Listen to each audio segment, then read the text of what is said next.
እንዴት ናችሁልን? ዛሬም ሌላ ምርጥ ፊልም ልንጋብዛችሁ ተመልሰናል።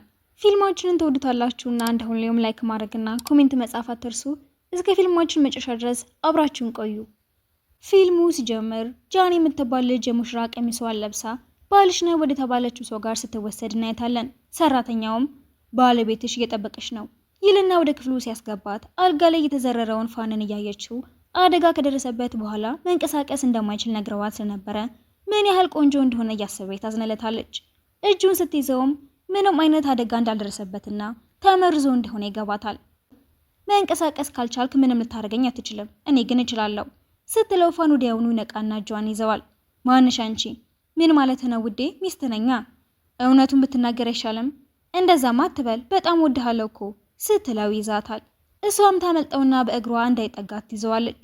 ፋንም ወዲያው ቀላል ሰው እንዳልሆነችና ስለ መድኃኒትም ሆነ ራሷን እንዴት መከላከል እንዳለባት በደንብ እንደምታውቅ ይገባዋል።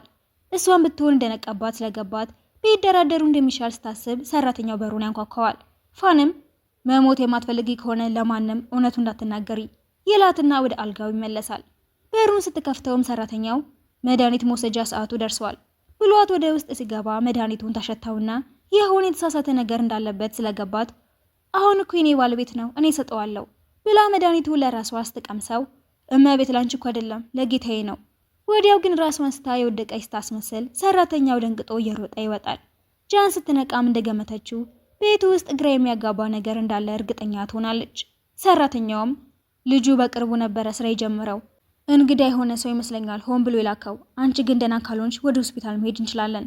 አይ ደህና ነኝ፣ ትንሽ ረፍት ብቻ ነው የሚያስፈልገኝ ትልና ከወራት በፊት ፋንን የሆኑ ሰዎች ሲያባርሩትና እሱም ለማምለጥ ብሎ የሴቶች መታጠቢያ ቤት ገብቶ እሷንም እንዳገኛት ካርዱንም እዛው ጥሎት ስለነበረ ማንነቱ እንዳወቀችው ታስታውሳለች።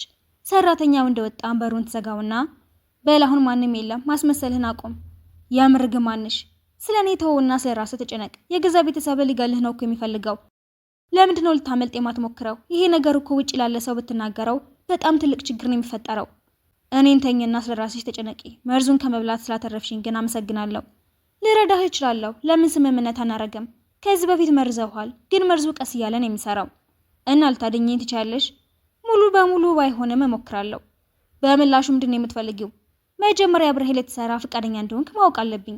መልሱን ሲሰጣትም ሰራተኛው ይጠራትና የፋንን እናት ለማግኘት ትወጣለች። እናትየውን ብራስሌት ትሰጣታለች። በሴትየዋ ደግነት እየተገረመች ወደ ክፍል ውስጥ ስትመለስም ፋን ከበሩ ጀርባ ሆኖ ይጠብቃትና ዝም አስብሏት ሳጥን ውስጥ የነበረውን ማዳመጫ ያሳያታል። እሷም ያየችውን ማመን ቢያቅታትም ውይ የባሌ እናት በጣም ደግ ሰው ናት፣ ምን ያህል የሚያምር ጌጥን የሰጠችኝ ትልና ማዳመጫውን መታጠቢያ ቤት ትከተዋለች። ወደ ፋን ጋር ተመልሳም እናት ደህና መሆንህን ታውቃለች እንዴ? መጀመሪያ ወደዚህ የመጣሽበትን ምክንያት ንገሪኝ። የሆነ መድኃኒት ፈልጌ ነው፣ ካገኘሁት የሰዎችን ህይወት ለማትረፍ እጠቀምበታለሁ። ምክንያትሽ እሱ ከሆነ አብረን መስራት እንችላለን። ወዲያውም ሰራተኛው በድጋሚ ሄድና እናትየው መምጣቷን ሲናገር ፋን አልጋው ላይ ዘሎ ወጥቶ እንደታመመ ማስመሰሉን ይቀጥላል። በሩን ስትከፍተውም ምን ሆነሽ ነው የቆየሽው? ልብሱን እየቀየርኩለት ነበር። ነው እንዴ? አመሰግናለሁ። እና ደግሞ ብራስሌትሽን ውሃ ጠገብ እንዳታስጠጊው ልነግርሽ ነው የመጣሁት ትላትና ትሄዳለች። ጃንም ወደ ውስጥ ተመልሳ ለሁለተኛ ጊዜ ነው ህይወትን ያተረፍኩልህ። ጠብቀሃለሁ ብለሽ አልነበረ? ስራሽን እየሰራሽ ነው ይላትና ረዳቱ ስለ ጃን የሚያውቀውን ነገር ይልክለታል። እሱም ተጨማሪ ነገር እንዲያጣራ ያዘዋል። ጃን ከመታጠቢያ ቤት ስትወጣም ፑሽአፕ እየሰራ ታየውና ሁሉም ሰው አካል ጉዳተኛ እንደሆንክ ነው የሚያውቀው፣ አንተ ግን ሰውነትን እየገነባህ ነው። ሰዎች ሳይሆን የሚጠረጥሩ አይመስልህም እንዴ? ትለውና የጀርባ በሩ ለመክፈት ስትታገል ያያትና አትጨነቂ፣ ምንም ያህል ጠንካራ ቢመስልም ይከፈታል። እሷም የመርዙን ጉዳት ለመቀነስ ጭንቅላቱ ላይ መርፌዎችን ታረግለትና ስልክ ሲደወልላት ታነሳለች። ጓደኛዬ ላገኘኝ መጥቶ ነው፣ ስመለስ መርፌውን አነሳልሃለሁ ብላው ትወጣና ልብሷንና ጸጉሯን ቀይራ ወደ መኪናው ትገባለች። ከረዳቱም የፋንን ፎቶዎችን ትቀበልና የምርም ፋን መሆኑን ታምናለች። ወደ ቤት ስትመለስም ፋን በተቀመጠበት ተኝቶ ስታየው የምርም የምትፈልገው ሰው መሆኑን ጠጋ ብላ ስታየው ይነቃና ምን እያረግሽ ነው? ቁንጅናህን እያደነኩ ነዋ። ወሬሽን አቁሚና እነዚህ መርፌዎች ንቀይልኝ እና ደግሞ ወደ ውጪ ይዘሽኝ እንድትወጪ እፈልጋለሁ። በምላሹን የምን አገኛለሁ እያለችው ስታሽፍበት የፋን ፍቅረኛ ነኝ የምትል ሴት ትመጣና እራሷን ታስታውቃታለች። ከሄደች በኋላም ጃን መቆጣጠሪያውን ሀክ አድርጌዋለሁ፣ ከፈለክ መውጣት እንችላለን። ሀክ ማድረግም ትችያለሽ? ፍቅረኛህን አሁንም ተወዳታለህ እንዴ? ከፈለክ ላገናኝህ እችላለሁ። እውነቱን ንገረኝ። አይ እኔ እንዳንቺ አይነት ሴቶች ናቸው የሚመቹኝ ሲላት ካገባችው ጊዜ ጀምሮ የተፈጠረውንና በየቦታው ያለውን ካሜራ ተደጋጋሚ የመግደል ሙከራም ታስባለች። እሱም ባላት ችሎታዎች በሙሉ እየተደነቀ ሌላ የደበቀችውም ነገር ካለ ለማወቅ ይጓጓል። ጃን ሸፋፍና ይዛው ስትወጣም ሰራተኛው ያይና ይከተላቸዋል። ይህንን ስታይም ለረዳቷ መልእክት ልካ እንዲያዘነጋው ታረግና ይዛው ትጠፋለች። ሰራተኛውም እናትየው ጋር ሄዶ ብዙ ልከተላቸው አልቻልኩም፣ አመለጡኝ፣ በፍጥነት ወዴት እንዲሄዱ አጣራ። ጃንም ርቀው ከሄዱ በኋላ በቃ አሁን መነሳት ትችላለህ ትለውና እሱ ማስኩንና ኮፍያውን ያወልቀውና ለጃን ፊኛዎችን ይገዛላታል። እሷም ደስ ብሏ ስትጫወት ፍቅረኛሞች ቁልፍ የሚያስሩበት ቦታ ይወስዳትና ቁልፉን ሲታገል የምትወደውን ልጅ ከርቀት ያያታል። ቶሎ ብሎም ፊቱን በፊኛው ለመሸፈን ጃንን ሲያቅፋት እሷም ደንግጣ ልቧ መምታት ይጀምራል። እሱም እጇን ይዟት ይሮጣል። የምትወደው ልጅ እጇ ላይ የያዘችውን ቁልፍ ታየዋለች። ጃንን ቤቷ ይዛው ሄዳ ምግብ መስራት ጀምሩና ሲጨርሱ ግን ከአንድ ሳህን የማይበልጥ ምግብ ስለሰሩ ፋን አንቺ ቢው አይ ላንተ እኮ ነው የሰራውልህ ትለውና ታጎርሰዋለች። ወደ ውጪ ስትወጣም ጓደኞቿ ለአመታት ከማንም ጋር ሳትሆን ቆይታ በድንገት ማግባቷ ግራ እንዳጋባቸው ሲያወሩ ትሰማቸውና አስተሯሩጣቸው ፋን ምን ያህል ደስተኛ ሰው እንደሆነች እያየ ፈገግ ይላል። ማታ ላይም ጓደኞቿ ክፍሏን ያሳምሩላትና ነይ ሰርፕራይዝ አለሽ ብለዋት አስገብተው ይዘጉባታል። የሰሩትንና ፋንንም ስታይም ስላፈረች እናንተ ክፈቱት፣ እንደዚህ አይነት ቀልድ አትቀልዱ፣ ሄደዋል እኮ ለማን የምትጮሄው ግን በጣም ችሎታ አላቸው፣ እንዴት እንዳሳመሩት በመስኮቱ በኩል ማምለጥ እንችላለን እኮ ብላ ስትሮጥም ተንሽራታ ስለወደቀች ፋን ይስቅባታል። ለምን ኮከቦችን አናይም? እኔ መንጠላጠል አልችልም ይቅርብኝ ቢላትም የጎተተች ትወስደዋለች። እንደተቀመጡም ለምንድነው ወደ ድልድዩ ሄድከው? ቁልፍ ፈልጌ ነበረ ግን የሆነ ሰው ወስዶታል። እጁን ይዛውም አትፍራ ከወደክን ይዘሃለው። ቤቴ የመጣሽው እኔን ለመርዳት ነዋ። አሁን አስመልጠሽኛል። የሆነ ሰው ቢደርስብን ብለሽ አትፈሪም እንዴ? እዚያ መጣሁ እኮ ኮከቦችን እያየን እንድትመኝ ፈልጌ ነው። ምን ተመኘህ? ምኞትሽን ከተናገርሽ እኮ እውነት አይሆንም። በጣም አሰልቺ ነህ ብላው ተንሽራታ ስትወርድ እየፈራ ብቻውን ለመውረድ ይገደዳል። በነጋታውም ወደ ቤት ይዛው ስትመለስ ሰራተኛው ከበር ላይ ይቀበላታል። እሷም አባቷን ስላየችው ልታናግረው ትሄዳለች።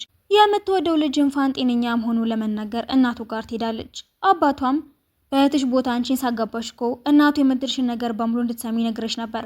አንቺ ግን ያለ ፈቃዶ ይዛሽ ወጣሽ። የሆነ ነገር ቢሆንስ? ለምንድን ነው ይህንን ሁሉ የምትናገረኝ? አባቴ ስለሆንክ ነዋ። እሱን አሁን ነው እንደ የምታስታውሰው? ከእናታችን ጋር ጥለህን ሄደ ሌላ ሴት ያገባህ ጊዜ ግን አላሰብከውም ነበር ብላው ጥላው ስትሮጥ ልጅቷ ሁሉንም ነገር ስትቀርጽ ትቆያለች።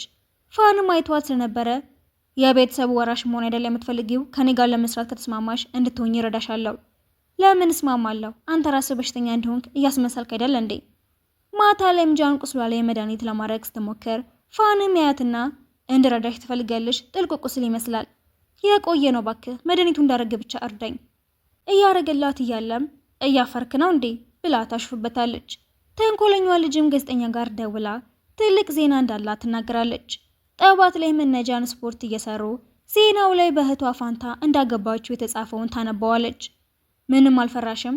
እኔ ሳልሆን አባቴ ነው ሊፈራ የሚገባው። ለራሱ ሲል ሁሉንም ነገር ያስተካክለዋል። የአንተ እናት ደግሞ እኔ ወይም እህቴ ብናገባህ ምንም ግድ የሚስጣት አትመስልም። ምን ነው አንተ የሚያወሩት ነገር አስፈራህ እንዴ? አይ አልፈራሁም ሲላት የሆነ ሰው እየመጣ ስለመሰላት ተነስታ ትወጣለች። እሱም እሷን ካገባ በኋላ ደስተኛ እየሆነ እንደሆነ ያስባል። እናቱም ዜናውን ስትሰማ ሰራተኛውን ልካ ጃንን ታስጠራታለች። እሷም ንዴቷን ስታይ እንባዋን እንደምንም እያመጣችው እኔ ምንም አላውቅም፣ ከአባቴ ጋር ከተማ አላደኩም፣ ጋብቻውን ስላስገድደኝ የተቀበልኩት። ወዲያው ፋን በእግሩ እየተራመደ ስለመጣ እናቱ በድንጋጤ ቆማ ታፈጥበታለች። ማናችሁ ሚስቴን አትናገሯትም፣ ከዚህ ቤትም እንደምታባረዋት ስታወሩ መስማት አልፈልግም። ተንኮለኛዋ ልጅም ምን እያልክ ነው? አታላናለች እኮ አንተንም ቢሆን ዋሽታሃለች። እሱ አንቺን አይመለከትሽም፣ ሚስቴን ወዳታለሁ፣ እናም ከጎኔ እንድትሆን እፈልጋለሁ። ከአደጋው በፊት እንደዚህ አልነበርክም፣ የልጅነት ጓደኛህ እኮ ነኝ። እሷ ናት አይደል የሆነ ነገር ያደረገች? የልጅነት ጓደኛዬ ስለሆንሽ ነው ምንም እያልኩሽ አልሆነው። ከዚህ በኋላ ግን አልታገስሽም። ልጅቷም እናቱ ጋር ሄዳ ማለቃቀሷን ስትጀምር እማዬ እንደዚህ አይነት ጥሩ ሴት ስለዳርሽኝ በጣም ነው የማመሰግነው። ከዚህ በፊት እንተዋወቅ ነበረ፣ ግን የማን ልጅ እንደሆነች አላወቅኩም። ለማንኛውም ስለ ድርጅቱም ሆነ ስለሚወራ ወሬ አትጨነቂ፣ ሁሉንም አስተካክለዋለሁ ብሎ ጃንን ይዘዋት ይወጣል። ሲዞሩ ቆይተውም ወደ ቤት ይመለሳሉ። እናቱም በር ላይ ተጣብቀው ስለነበረ ጃን ወደ ውስጥ እንድትገባ ይነግራታል። እና ጤናህን እንዴት ነህ? አሁን ደህና ነኝ፣ ምስጋና ላንቺ ይሁንና ጥሩ ሰው ጋር አገናኘሽኝ። ደህና ስለሆንክ እኔም ደስ ብሎኛል። ወደ ቤት ስትገባ ግን በጣም ተናዳ ሰራተኛውን ይህንን ሁሉ ዓመት ድርሻውን ለመውሰድ ብዬ ነበር የለፋሁት። አሁን ለሌላ ሰው ይደግፋል እንዴ? የጃን አባትም ሊያናግርሽ ይፈልጋል። እንዴት ቢደፍር ነው ያልተባለውን ልጁን ቀይሮ ከዳረ በኋላ የሚያዋራኝ? እመቤት ተረጋጊ። አሁንም እድል አለሽ እኮ። እሱን አውቃለሁ፣ ግን ጃን ምንም ለማድረግ የምትሞክር ከሆነ እንድታስወግዳት ፈልጋለሁ። ጃንም ፋን ሲመጣ ጠብቃ ማን እንደሆንኩኝ ከመጀመሪያውም ታውቅ ነበር አይደለ? ልትጠቀምብኝ ፈልገህ ነው፣ ልክ ሁሉም እንደሚያደርጉት። አይ እንደዚህ አይደለም፣ የምሬን ነው የምወድሽ። ተው እንጂ ውሸተኛ ሚስትህን እንደምትወዳት ልታሳምንኝ ነው? ለማንኛውም እሱን ተውና መድኃኒቱን ፈልጌ እንደመጣው ነግሬሃለሁ። የት እንዳለ ካሳየኸኝ በፈለግከው ነገር እረዳሃለሁ። እውነቴን ያልሽው መድኃኒት የት እንዳለ አላውቅም ሲላት ያማትና ጋደም ትላለች። እሱም ደንግጦ ቆይ ዶክተር ጋር ልደውል። አይ አያስፈልግም፣ ህመሜን አውቀዋለሁ። አስተማሪም ለዛ ነው መድኃኒቱ እንድፈልገው የላከኝ።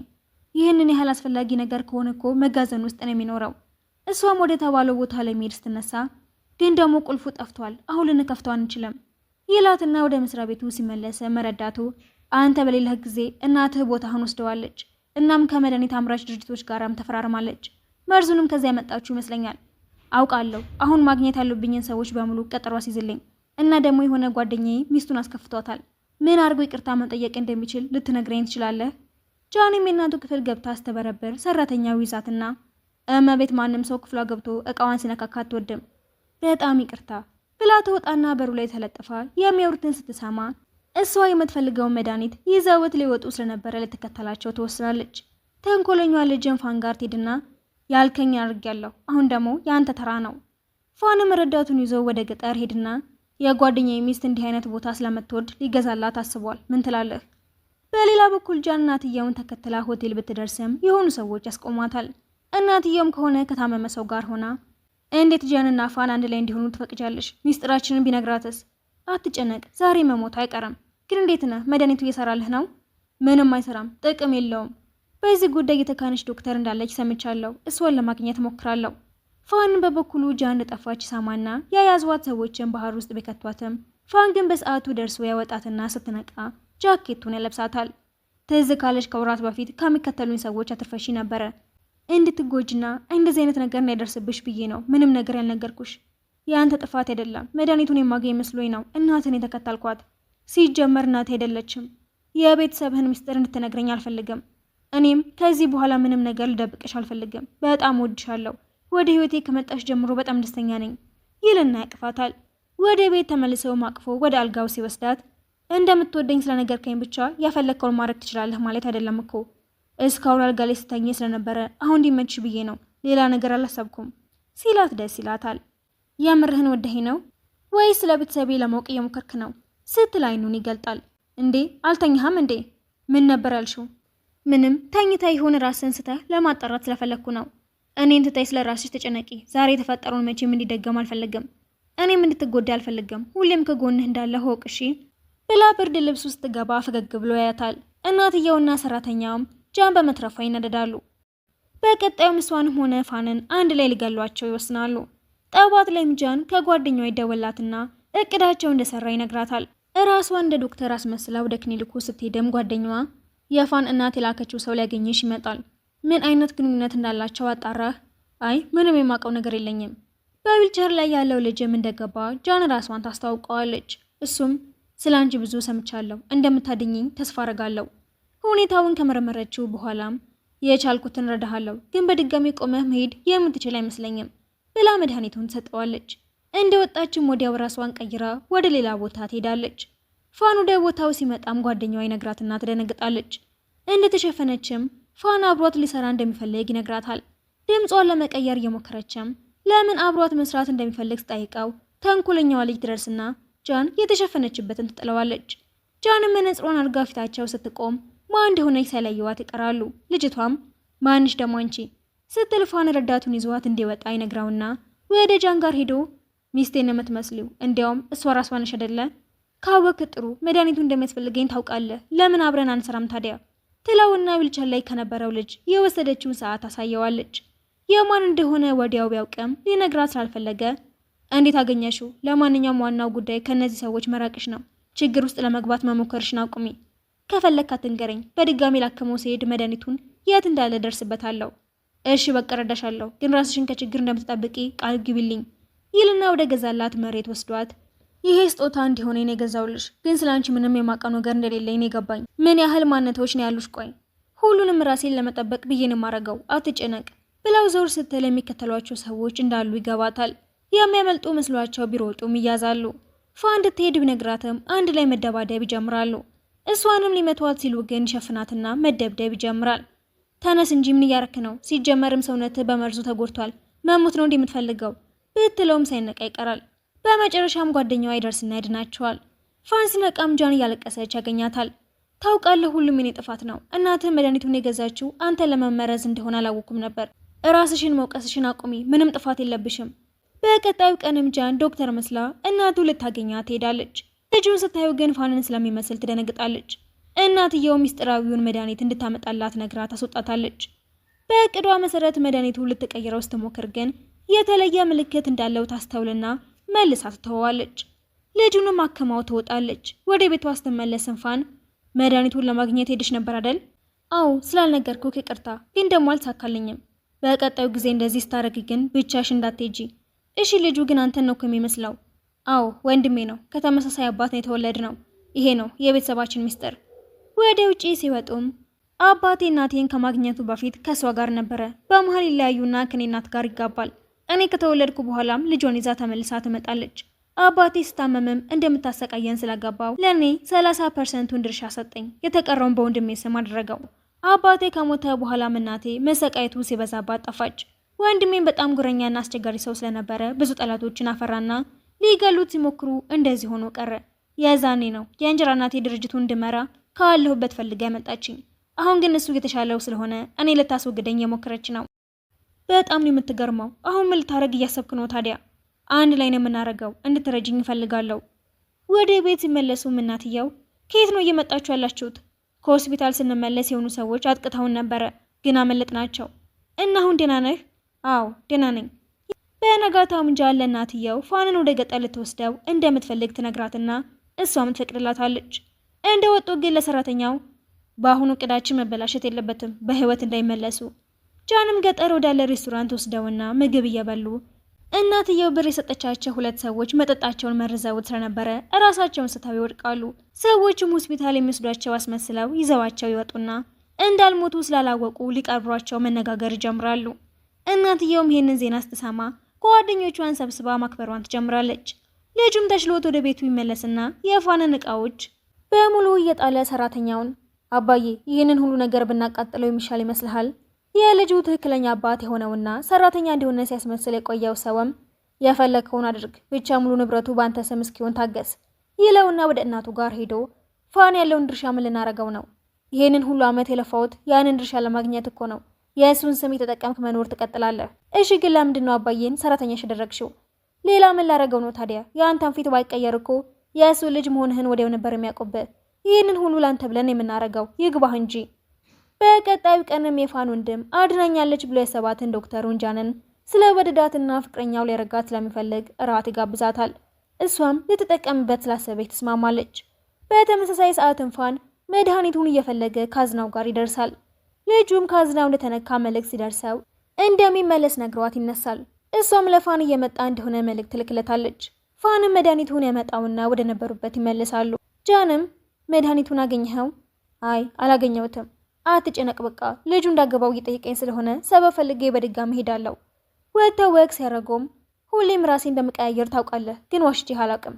አንተ ምንም ነገር እንድትደብቀኝ አልፈልግም ስትለው ያገኘው መድኃኒት የውሸት መሆኑ እንዳልነገራት ያስታውሳል። በቀጣዩ ቀንም ጃን ሻንጣውን ይዛ ወደዛ ቤት ትመለሳለች። እናትየውም ልጇን እርግጠኛ ነህ ህይወትን ከሷ ጋር ማሳለፍ ትፈልጋለህ? አዎ እማዬ፣ በጣም አምናታለሁ። በዛ ላይ ጥሩ ልጅ ናት። ትንሽ ቆይቶ ማዋኛ ገንዳው ጋር ስትሄድ ልጁ መድኃኒቱ እንደተሰረቀ ሲያወራት ሰማውና ፋን እየዋሻት እንደሆነ መጠርጠር ትጀምራለች። ወዲያው ግን መድኃኒቱ አልተሰረቀም፣ እኔ ነኝ የደበቅኩት። ከተጋባም በኋላ ልሰጥሽ ወስኛለሁ። እስከዛ ግን ሊሰርቀው የፈለገውን ሰው ማግኘት አለብን ሲላት እሷም ሆነ ፋን መድኃኒቱ ስለሚያስፈልጋቸው ማንን እንደሚመርጥ ታስባለች። ፋን ጋር ሄዳም የደበቃት ነገር እንዳለ ብትጠይቀውም ምንም እንደሌለ ይነግራታል። ስልክ ሲደወልለትም ጥላው ትሄዳለች። እሱም ልክ እንደሷ እሷም ራሷን ይሁን እሱን ማን እንደምትመርጥ ማሰብ ይጀምራል። በቀጣዩ ቀንም ልጁ ጋዜጠኞችን ሰብስቦ እንደሚያገባት ያውጅና መድኃኒቱንም በእነሱ ፊት ይሰጣታል። ፋን ሲመጣም ሰዎቹ ሁሉ በመመሳሰላቸው ይገረማሉ። ልጁ ግን መድኃኒቱ ሊሰርቅ ሲል አይቶት ስለነበረ ምንም ሳይደነቅ ይቀራል።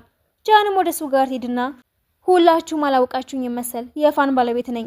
ልጁ ቢደነግጥም መሸነፍ ስላልፈለገ ምንም ቢሆን ግን 70% ድርሻ ያለኝ እኔ ነኝ ሲል ፋንን የምትወደው ልጅ ትክክለኛ ወራሽ አለመሆኑንና የሰራተኛው ልጅ መሆኑን የሚያሳይ መረጃ ይዛ ትገባለች። አባትየውም ደንግጦ ልብ ድካም ይዘዋል። ፖሊሶቹም እናትና ልጅን ለሰሩት ስራ ሊያስሯቸው ይመጣሉ። ፋንን የምትወደው ልጅም አባቷ ድርጅቱ ላይ የነበረውን ድርሻ ይመልስላታል። ፋን መድኃኒቱን ባለማግኘቱ ተስፋ ቆርጦ ሊሄድ ሲልም ጃን ታስቆመውና የምር ጥለህ ልትሄድ ነው? መድኃኒቱን ባናገኘውም እኮ ችግር የለውም፣ ዶክተር ነኝ፣ ሌላ መንገድ እፈልጋለሁ፣ ያላንተ መኖር ግን አልፈልግም፣ እኔም ያላንቺ መኖር አልፈልግም ይላትና ፍቅራቸውን ሲገላለጹ ፊልሙ ይጠናቀቃል።